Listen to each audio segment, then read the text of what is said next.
नमस्कार मित्रांनो, मी स्वाती तोरसेकर एशा पृथ्वीमध्ये तुमचं स्वागत करते.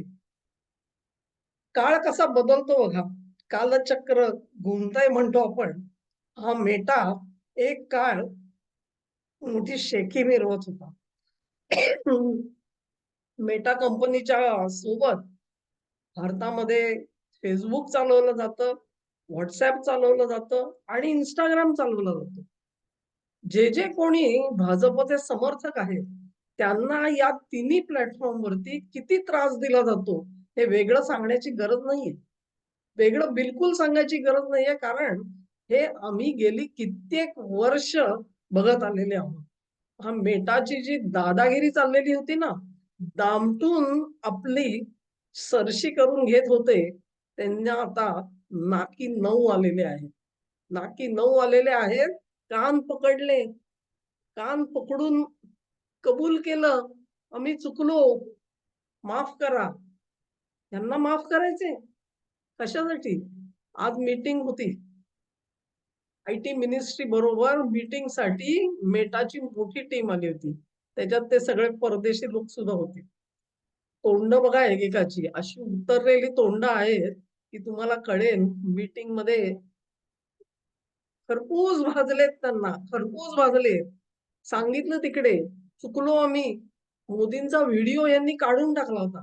आधी त्याचे काहीतरी 30 कोटी व्ह्यूज झाले. त्याच्यानंतर अचानक व्हिडिओ उडला. मीडियामधून उठला. कसा काय उठतो? काय केलं तुम्ही नेमकं? मग त्यांनी मान्य केलं आज, की आम्ही भरपूर पैसे घेतले. आम्ही भरपूर पैसे घेतले आणि आमचे अल्गोरिदम बदलले. अल्गोरिदमचा अर्थ काय? तो थोडासा समजून घेऊ आपण. अल्गोरिदम याचा अर्थ असा, की हा जो मेटा प्लॅटफॉर्म आहे, ते कुठलाही प्लॅटफॉर्म असो, Facebook असेल, तुमचं Instagram असेल, तिथे येणारा जो युजर आहे, जो अ, त्यांचा एक सही केलेला सदस्य आहे असं आपण म्हणू. त्यांना कोणत्या पोस्ट दाखवायच्या, त्यांना कोणत्या पोस्ट दाखवायच्या, ह्याचं एक त्यांनी गणित बनवलेलं आहे. आणि त्या गणितानुसार तुम्हाला सांगितलं जातं, की Facebookवरती तुमचे एवढे मित्र आहेत, त्याचे पोस्ट तुम्हाला दिसतील. पण हा आमचा नेहमीचा अनुभव आहे. एक 10-15 फ्रेंड्स सोडले, तर बाकी कोणाच्याही पोस्ट दिसत नाहीत स्वतःहून. तुम्ही समजा तुमचे भरपूर फ्रेंड्स असतील, तर तुम्ही काय प्रत्येकाच्या टाईमलाईनवर जाऊन बघाल, की त्यांनी काय बाबा पोस्ट लिहिली ते. ती पोस्टच कोणाला पोहचत नाही. There is no reach. आम्ही ह्या व्हिडिओबद्दल काय सांगत असतो, तीच तर तक्रार आहे. Instagram बद्दल तेच आहे. म्हणजे त्यांना जे हवं आहे, ती मटेरियल ते मॅटर तुमच्या गळ्यात मारण्याचा प्रकार चालतो. आणि हे तुम्हाला दाखवण्यासाठी म्हणून अ, पैसे घेतले जातात. म्हणजे समजा मला एक पोस्ट लिहायची आहे आणि माझी इच्छा आहे, की बाबा ही 10,000 लोकांपर्यंत पोहोचावी. तर त्याच्यासाठी मला पैसे मोजावे लागतात. मी पैसे मोजले तर ते 10,000 लोकांना ती पोस्ट दाखवतात. त्यातले किती वाचतील हे तुमच्या पोस्टवर अवलंबून आहे. म्हणजे ह्यांचं कर्तृत्व काही नाही. हे अल्गोरिदम लिहितात आणि अल्गोरिदम असे लिहितात, की त्यांना हव्या त्या पोस्ट त्यांना दाखवता येतात. हा नॉर्मल अनुभव आहे, काही वेगळा नाहीये. पण ह्यांनी 4 पावलं ते पुढे गेले. ह्यांनी पहिलं म्हणजे मोदींचा व्हिडिओ उडवूनच टाकला. म्हणजे लोकांनी सर्च करून सुद्धा बघू नये ही इच्छा. का? एवढं काय झालं होतं? एक 75 वर्षाचा माणूस आहे, त्याने एक रील बनवलं. ते रील तुम्हाला दाखवता येत नाही. इतके घाबरलात तुम्ही? कारण पैसे घेऊन बसलेत. पैसे कोणी दिले? सगळं खोटा कंटेंट दाखवत होते. सी-जे-पीचं जे सगळं आंदोलन झालं ना, त्याच्यासाठी खोटा कंटेंट चाललेला होता. म्हणजे अनेक जण घुसलेले होते तिकडे. उकसवलं जात होतं. चिथावण्या दिल्या जात होत्या. बोला, बोला. त्यांना आश्वासनं दिली गेली, की आम्ही रेकॉर्ड करतोय, पण आम्ही कुठेही टाकणार नाही सोशल मीडियावर. घाबरू नका, तुम्ही बोला. लोकं बोलत गेले. लोकं बोलत गेले. ते व्हिडिओ घेतले आणि ते परस्पर सोशल मीडियामध्ये टाकले. ते व्हायरल केले गेले. ते व्हायरल नव्हते. ही कॉकरोच जनता पार्टी अचानक ओव्हरनाईट त्याचे 1 कोटी सदस्य झाले. कुठून झाले सदस्य? कुठून मिळाले हे सगळे? आणि मग नंतर लक्षात आलं, की पाकिस्तानी बॉट्स आहेत. तिथून सदस्य वाढले, कुठून वाढले आणि काय झालं? अरे वा, अरे वा, अशा पद्धतीने तुम्ही आम्हाला सांगणार की भारतामध्ये किती असंतोष येते.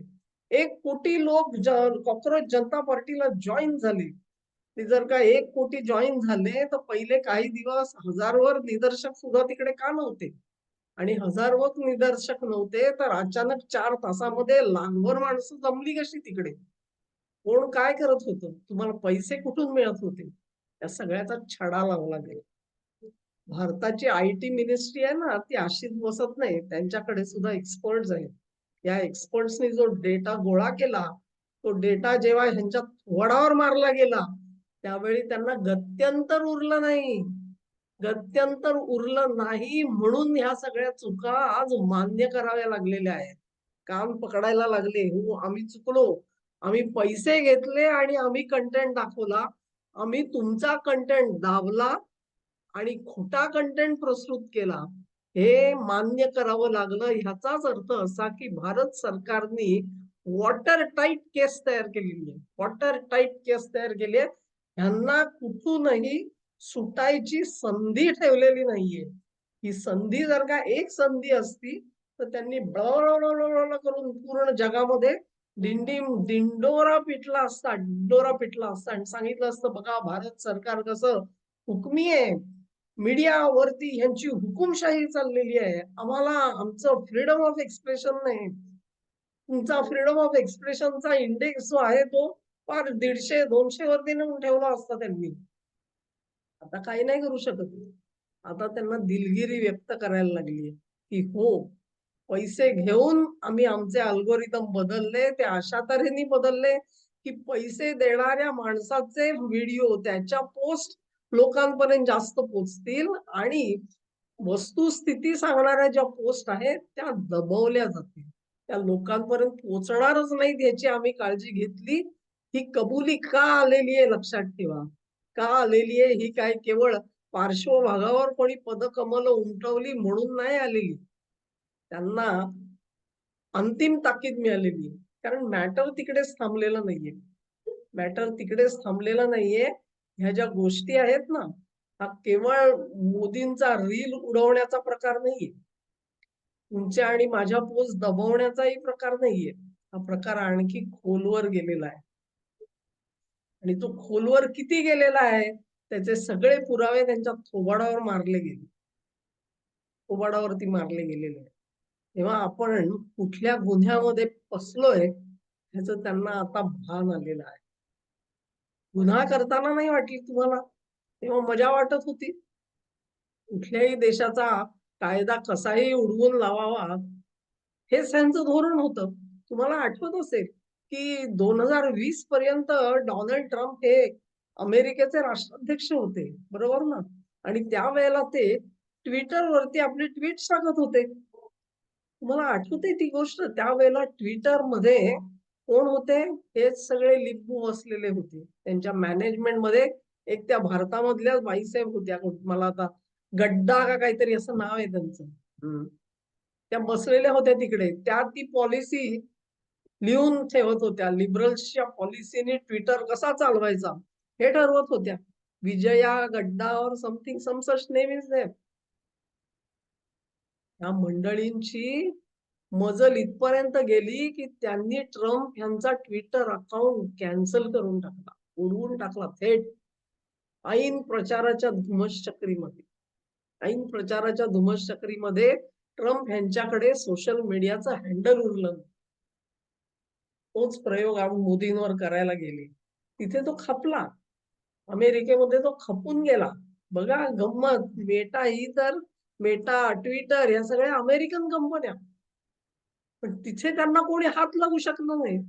कोणी हात नाही लावू शकणार. आज इथे मोदींवर हा प्रयोग झाल्यानंतर त्यांना कान पकडावे लागलेले आहे. प्रश्न तुमच्या आणि माझ्या पोस्ट दबवण्याचा नाही. प्रश्न मोदींचा व्हिडिओ उडवण्याचा सुद्धा नाही. प्रश्न दुसऱ्या कोणाच्या खोट्या नाट्या बेकायदेशीर पोस्ट प्रमोट करण्याचा सुद्धा नाही. प्रश्न 2 आहेत. नंबर 1 म्हणजे हे पैसे कोणी दिले? कोणाकडून पैसे घेतलेत तुम्ही, ते सोर्सेस डिस्क्लोज करा. बाकी मिळाली का? मिळाली असेल तर थोबाडं पडणारच मित्र. थोबाडं पडणार आहेत, कारण तोच इन्व्हेस्टिगेशनचा पॉइंट आहे. लेट देम कन्फर्म की आम्ही कोणाकडून पैसे घेतले. मग बघू आपण तो मनुष्य जो आहे तो कशा प्रकारे नाकारतो की मी पैसे दिलेले होते ते. नावं तर पुढे येऊ देत, नावं पुढे येऊ देत, मग बघू आपण काय करायचं. नंबर 2 ची गोष्ट, ते तुम्हाला माहिती नसेल कदाचित, पण भारतामध्ये पोर्नो कंटेंट दाबून प्रमोट केला जातो. या सगळ्यांवर पोक्सो ऍक्ट का नाही लावायचं? हा जो पोर्नो कंटेंट दाखवला जातो ना, तो प्रमोट केला जातो.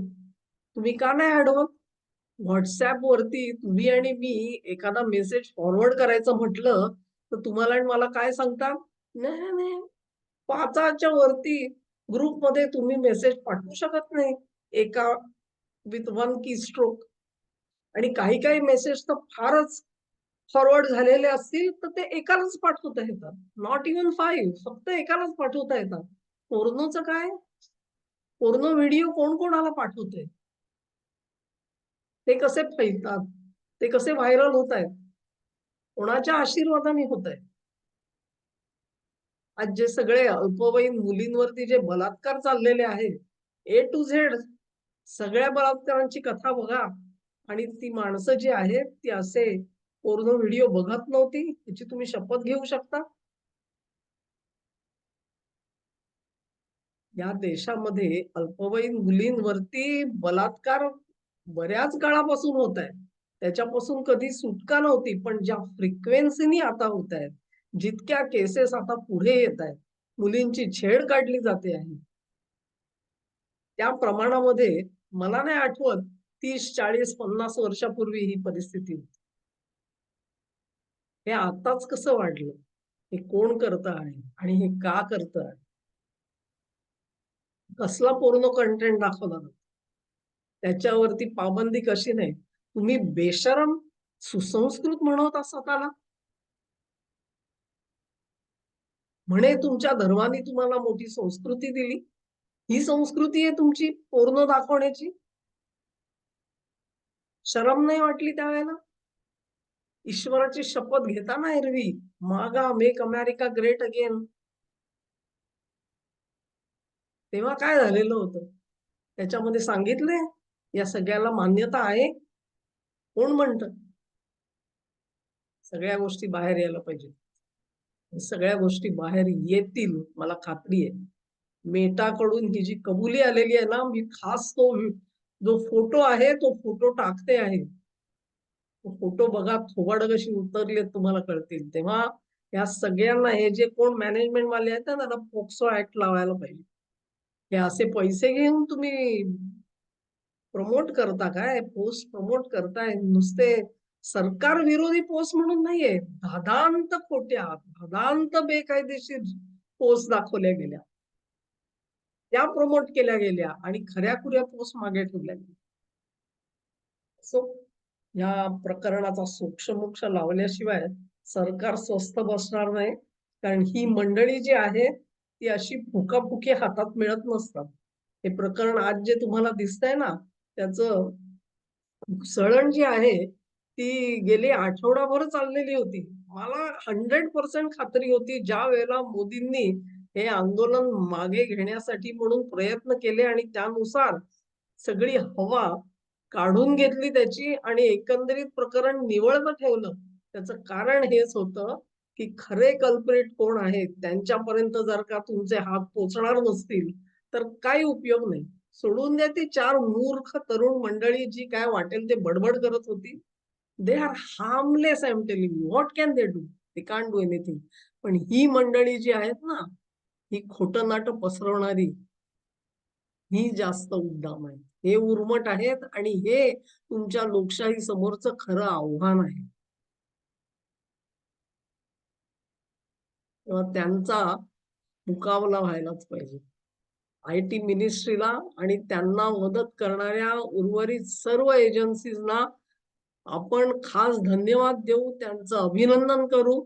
अशा प्रकारची बिनशर्त माफी मेटा सारख्या कंपनीकडून मिळवणं ही अद्भुत गोष्ट आहे. जगात इतरत्र कुठेही घडलं नसेल. युरोपवाले सुद्धा ठणाणा बोंबा करत असतात आणि म्हणतात आम्ही ह्यांच्यावरती टॅक्स लावू म्हणून. टॅक्सची आणखी एक भानगड आहे तुम्हाला सांगते. ते सगळं जे उत्पन्न मिळतंय ना, त्याच्यावरचा टॅक्स कोण भरतंय आणि कुठे भरतायत? असो, या गोष्टी साध्या-सुध्या राहणार नाहीयेत. तर दणका जो आहे ना, तो दणका मेटाला नाही बसलेला. तो दणका थेट वॉशिंग्टन डीसीला बसलाय. आणि वॉशिंग्टन डीसीला समजू देत. तिथे बसलेलं जे डीप स्टेट आहे, ते कुठे तिथे बसतात का लँगलीत बसतात माहित नाही मला. जिथे कुठे बसतात तिथपर्यंत भूकंपाचा हादरा जाऊन पोहोचू देत. त्या गोष्टीचा पाठपुरावा करूया. मागोवा घ्यायचा आहे. सोडायचं नाही या लोकांना. बिलकुल नाही सोडायचं. हा व्हिडिओ आवडला असेल तर लाईक करा, शेअर करा, चॅनेलला सबस्क्राईब करा आणि सहकार्य असं चालू ठेवा, नाहीतर ही मंडळी तुमच्या माझ्या डोक्यावरती मिरे वाटायला येते. धन्यवाद.